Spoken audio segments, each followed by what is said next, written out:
मनपा में भ्रष्टाचार को उजागर करने के लिए भाजपा का जागर सभा। जबरदस्त प्रतिसाद मिल रहा है जागर सभा को। मुंबई मनपा में हुए भ्रष्टाचार को उजागर करने के लिए भाजपा का जागर जाहिर सभा। यह सभा बोरीवली विधानसभा के विधायक सुनील राणे के मार्गदर्शन में की गई।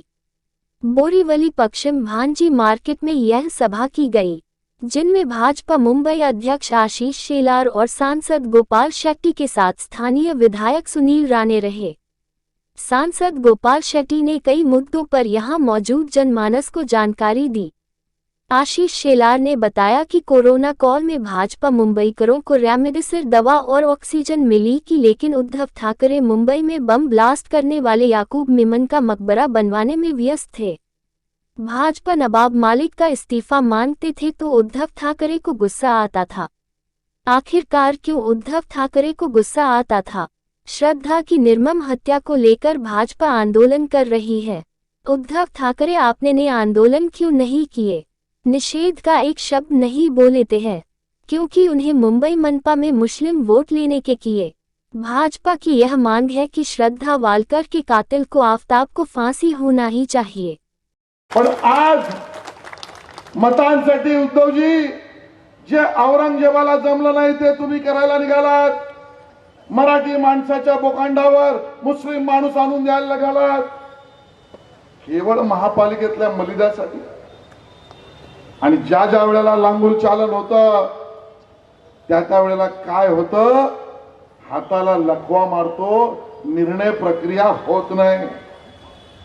आम्ही पाहिलं, तुम्ही बघितलं असेल, काशी विश्वेश्वराचं मंदिर बनलं, बनारस मध्ये लोक खुश झाली, हिंदुस्थान मध्ये लोक खुश झाली। मी बघितलं दुसऱ्या दिवशी, तिसऱ्या दिवशी, चौथ्या दिवशी गोपालबाई काशी विश्वेश्वराचं मंदिर बनलं, उद्धवजी अभिनंदन तरी करतील, आजपर्यंत केलेलं नाही। उज्जैनला महाकाळ शंकर भगवानचं मंदिर बनलं, लांगूल चालन परिणाम काय करतो, उद्धवजीने आजही अभिनंदन केलं नाही। ज्ञानवापी मस्जिदीची आई ते मंदिराची लढाई माझ्या माता भगिनींनी दिली, कोर्टापर्यंत गेले, उद्धवजींनी त्याचं स्वागत केलं नाही। राम जन्मभूमीचा न्यास त्या ठिकाणी माननीय मोदीजींनी केला, उद्धवजींनी त्याचं स्वागत केलं नाही। अशी कुठली मजबुरी उद्धवजी होती की तुम्ही असलम शेख आणि नवाब मलिकला जवळ करत होता, पण काशी विश्वेश्वराचं मंदिर, उज्जैनचं महाकाळ, भगवान रामाचं मंदिर याच्या स्वागताला मात्र तुमचं गळे बोलायला तयार नव्हते, केवळ मुस्लिम मतांसाठी।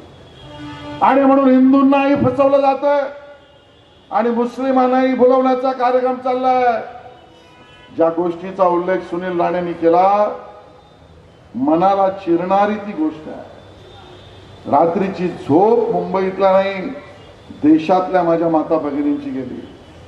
प्रत्येक ज्या घरामध्ये तरुण मुलगी आहे ते घर अस्वस्थ आहे। श्रद्धा आमच्याच घरातली असावी अशी श्रद्धा वालकर नोकरी करते, केवळ कॉल सेंटरला, मैत्री जुळते, त्यातनं दिल्लीला जाते, घरात भांडणं होतात, आई वडील घरी बोलवतात, ती घरी येऊ इच्छिते, घरी जाऊ देत नाही, आणि भांडणामध्ये हा आफताब नावाचा नराधम तिचे 35 तुकडे करतो। 35 डोक्यावर हात मारावा कळत नाही। कालची बातमी होती, तिचं धड कापून त्याने फ्रीज मध्ये ठेवलं। श्रद्धाचं मृत धड बघितलं, रोज एक एक तिच्या शरीराचा कापलेला तुकडा पुरण्याचं काम त्यांचं। माझ्या मनामध्ये सवाल आहे, अशी दुर्भाग्य श्रद्धा वालकर तुमच्या माझ्या आयुष्यात आणि यापुढे कधीच होऊ नये।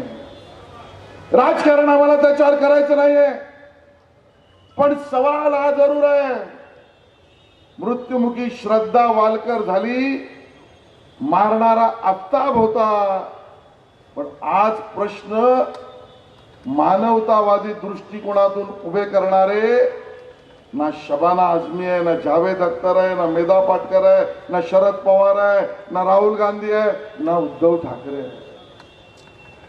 का तुमची बोबडी बंद पडली आहे? मी आज मुद्दा म्हणून या ठिकाणी घेऊन आलोय. अभिनंदन करीन मी भारतीय जनता पक्षाच्या आमच्या महिला पदाधिकाऱ्यांचं. त्यांनी वसईमध्ये आणि दिल्लीमध्ये सुद्धा हा लव जिहाद आहे. आमच्या हिंदू आणि मराठी मुलींना फसवून मुस्लिम मुलं त्या ठिकाणी पळवून घेऊन जातात आणि मग असं नराधम कृत्य सुद्धा होतं. लांगुल चालन आणि तुष्टीकरण वाढल्यावर हेच चित्र होतं. आमचा सवाल आदित्य ठाकरे आणि उद्धव ठाकरेंना आहे. आज तुम्ही प्रेस घेतलीत, भाजपने आंदोलन केलं, तुम्ही आंदोलन का नाही केलं? तुम्ही याचा निषेध का नाही केलात? श्रद्धा हिंदू आहे म्हणून तुम्ही बोलत नाही की आफ्ताब मुसलमान आहे म्हणून तुम्ही बोलत नाही? धर्म जातीवर आम्हाला जायचं नसलं तरी जरा उलट करून बघा. दुर्दैवाने जर कुठल्या अशा मुस्लिम मुलीचा खून झाला असता या देशातील सगळे गळे काढत ओरडले असते. तेही चूकच आहे. खून कोणाचाही हो चूकच आहे. पण हिंदू आणि मराठी मुलीचा खून झाल्यानंतर उद्धव ठाकरे निषेधाचा शब्द काढत नाही, कारण मुस्लिम मतांची बेगमी हरली आहे. आफ्ताबच्या विरोधात बोलेल कोण? मी सुनील राणेंचं अभिनंदन करीन. आज त्याने संपूर्ण देशात सगळ्यात पहिल्या कुठल्या नेत्याने, तोही माझ्या भारतीय जनता पक्षाच्या नेत्याने आज सार्वजनिक मागणी केली, आफ्ताबला फाशी झालीच पाहिजे. मी त्याला अभिनंदन करीन आणि तुम्हाला सुद्धा विनंती करीन, या मागणीला समर्थन द्या. श्रद्धाचा खून आणि त्या मागचा लव जिहाद तुष्टीकरणासाठी उद्धव ठाकरेजींच्या शिवसेनेचं मौन समर्थन, याला काय? हे समर्थन मौन स्वरूपाचं शिवसेना उद्धव ठाकरेंची गटाचं आहे. मुस्लिम मराठी एकत्र करून श्रद्धा वालकरचा खून होणार असेल, तुष्टीकरणाच्या राजकारणातून तुमच्या माझ्या घरातल्या भगिनी असुरक्षित होणार असतील, त्याविरुद्धचा लढा म्हणजे जागर आहे. या जागर मधून उद्याच्या मुंबईला असुरक्षित आणि अशांत होण्यापासून वाचवण्याची गरज आहे.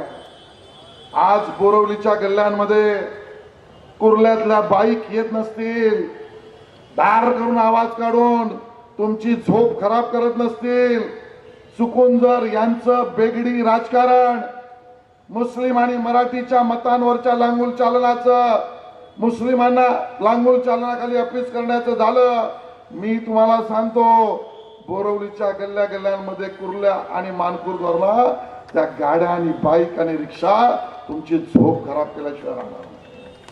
प्रत्येक गल्लीवर इलिगल गॅरेज होईल, अनधिकृत बांधकामावर कारवाई होणार नाही. अरे आजही आम्ही बघतो ना, मालवणीत होत, ना कुर्ल्यामध्ये होत, ना शिवाजीनगरमध्ये होत, ना मोहम्मद अली रोडवर होत. हीच परिस्थिती केवळ उद्धवजींना महापालिका जिंकायची आहे म्हणून मुस्लिम मताचं लांगुल चालन करण्यासाठी ही उद्याची परिस्थिती तुमच्यावर येऊ शकते आणि ती येऊ नये यासाठी आई भवानीच्या नावानं हा जागर मुंबईवर आम्ही करतो आहोत. तुमचा आशीर्वाद, तुमचं समर्थन हे या जागरला बळ देईल आणि औरंगजेबी कारवाई करू पाहणाऱ्या उद्धव ठाकरेजींच्या शिवसेनेचं स्वप्न कधीच पूर्ण होणार नाही आणि ते करण्यासाठी आवाहन करायला मी तुमच्याकडे आलोय. जागर मुंबईचा हा कार्यक्रम पूर्ण मुंबईमध्ये, मुंबईकरांमध्ये उद्या होणार अरिष्ट, अधर्म, असुरक्षित, अशांतता मुंबईला करण्याचं जी पायाभरणी केवळ मतांच्या लांगुल चालनासाठी एका विशिष्ट वर्गाला भुलवून आणि मराठीला फसवून केली जाते, ती शिवसेना उद्धव बाळासाहेब ठाकरे या पक्षाकडून केली जाते.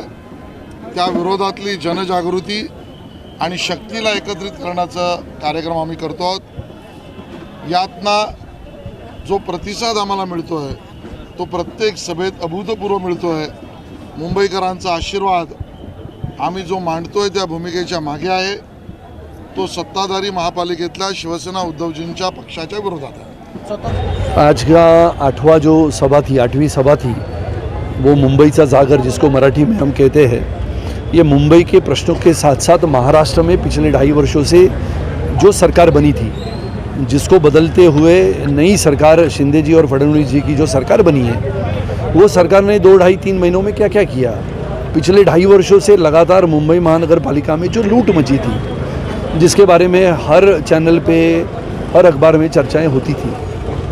लोग भी ये जानना चाहते हैं कि कैग ने 12,000 करोड़ रुपयों की इंक्वायरी बिठाई है. महानगर पालिका एक ऐसा विषय था कि जहाँ पर बसी हुई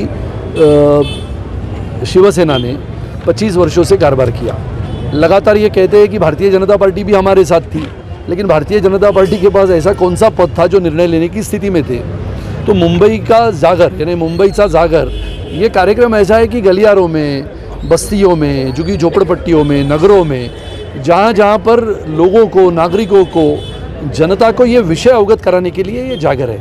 और मैं मानता हूँ कि बोरीवली की जनता, बोरीवली का कार्यकर्ता ये निश्चित रूप से भारतीय जनता पार्टी से आज नहीं बल्कि 1970 से 75 से जब भारतीय जनता पार्टी बनने के पहले से जुड़ा हुआ है. और ये भारतीय जनता पार्टी की भूमि है और इस भूमि ने दिखा दिया कि सबसे बड़ी सभा, ये मुंबई की सबसे बड़ी सभा आज बोरीवली में हुई.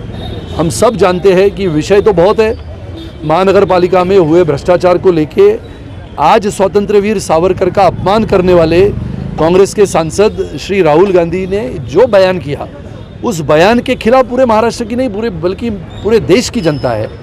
स्वतंत्र वीर सावरकर कितने साल जेल में थे ये कोई अगर आपको लिख के देता है और आप बात करते हो तो कम से कम आपने ये पढ़ने की आवश्यकता है कि अंडमान के वो सलाखों के पीछे एक नहीं हज़ारों स्वतंत्र सेनानियों ने अपने प्राणों का बलिदान देने के लिए ब्रिटिशों ने उनको वहाँ पर रखा था. और इसके लिए स्वतंत्र वीर सावरकर जी का अपमान हो, जिस प्रकार से श्रद्धा वालकर की हत्या हुई उस आफ्ताब को दोषी मानते हुए हमने तो देखा है कि अभी खटला चलेगा, ये होगा वो होगा, लेकिन ये जनता की मांग है कि ऐसे दरिंदे को, ऐसे खूंखार अपराधियों को फांसी की मांग जनता करती है. और इसके लिए ये 2 विषय के साथ साथ बहुत सारे ऐसे विषय आते हैं. नहीं, जागर जो हमारे आशीष जी शेरार जी ने जो मुंबई के लिए दिया है, जागर का मतलब होता है कि जागरण, हिंदी में उसको बोलते हैं जागरण. माता जी का जब जागरण होता है तो होता है, इसलिए मुंबई के जितने लोग हैं उनको जगाने का काम भारतीय जनता पार्टी कर रहा है. तो जो इन्होंने 2.5 साल भ्रष्टाचार किया है बृहन मुंबई महानगर पालिका में, हम भारतीय जनता पार्टी के सभी नगर सेवक वहाँ चिल्लाते रहे, लेकिन उन्होंने 12,000 करोड़ का भ्रष्टाचार तो खाली कोविड में किया है. और कितना किया है, इसलिए जागर जो है मुंबई की जनता इसका बहुत सपोर्ट कर रही है, प्रतिसाद दे रही है. और आगे भी ऐसा इस तरह का काम करते रहे. और हमको जो मजबूत अध्यक्ष आशीष शेलार जी मिले हैं और नरेंद्र मोदी जी का सर पे हाथ है, देवेंद्र जी का हाथ है, इसलिए ये काम बहुत ही अच्छा है. आप देखिए जनता जनार्दन हिली नहीं, एक भी आदमी इसमें हिला नहीं. इसका मतलब कि पब्लिक को भी इंटरेस्ट है कि क्या हो रहा है और मुंबई को किसने लूटा है वो बताने के लिए जागर है. श्रद्धा का जो मामला है, जो एक हत्या की गई है, क्या लगता है आप जिस तरह से आपकी पार्टी के लोगों ने फांसी की मांग की, आप इसके साथ हैं? ये 100% उसको फांसी देना ही चाहिए. मैं तो बोलता हूँ, मैं तो इस दिमाग का आदमी हूँ, उसने 35 टुकड़ा किया, इसे उस शरीर का 70 टुकड़ा करना चाहिए. क्योंकि उसने एक बहुत गलत काम किया है. एक लड़की को फंसा कर ले जाकर उसके 35 टुकड़े करता है, मतलब उसका कितना बात है, उसके बाद वो जंगल में फेंकता है. तो ऐसे आदमी को तो सरेआम चौराहे पर खड़ा रख के और फांसी देना चाहिए.